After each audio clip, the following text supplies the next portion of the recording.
There is a night that is so blessed.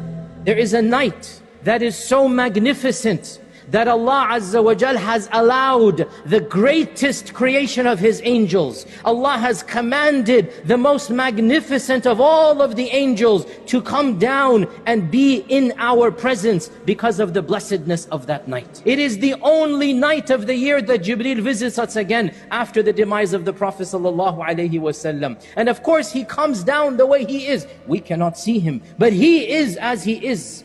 تَنَزَّلُ الْمَلَائِكَةُ وَالرُّوحُ فِيهَا. Allah mentions it for us. He wants us to know it's not a normal night. It's not an average night. I am sending the best of the angels down to all of you. Don't you understand and realize? I am allowing Jibreel to come and I'm telling him, and Allah references to us. He literally reminds us, O mankind, I am telling you Jibreel is coming down.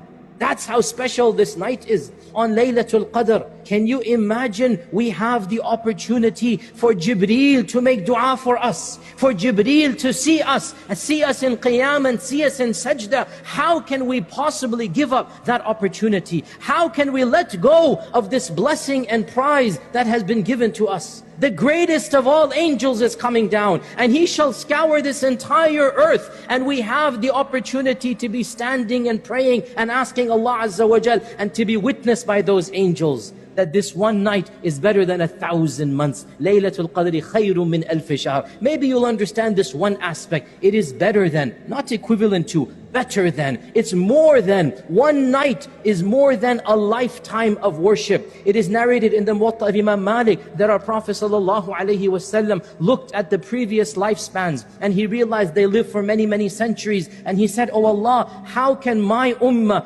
compete with those people? My ummah is going to live for 60, 70 years. They live for hundreds of years. How can my ummah compete with them? And so Allah subhanahu wa ta'ala revealed only for our ummah. He blessed us with Laylatul Qadr. Every year He gave us a night. That one night is equivalent to more than 80 years of worship. So every year we live, it is as if we have a lifetime of worship that the other ummahs did not have. This one night of worship will give us more than 83 years of continuous worship. Every minute of Laylatul Qadr is worth more than 2.5 months of worship. Every minute, can you imagine simply saying 10 times Subhanallah will give you 2.5 months of dhikr and ibadah. Laylatul Qadr is called Qadr because Qadr means predestination.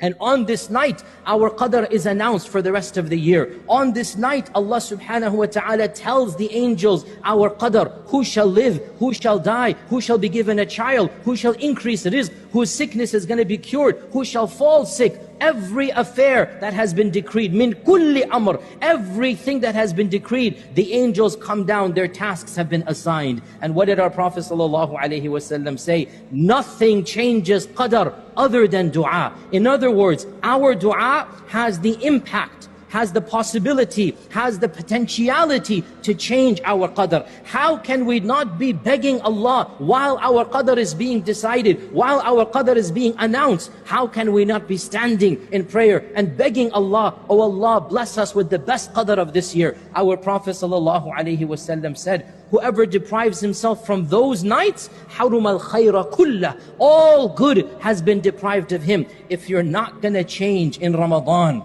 and if you're not going to sacrifice for Laylatul Qadr, then what could you possibly sacrifice for? And then he said, whoever stands in prayer on Laylatul Qadr, all of his previous sins will be forgiven.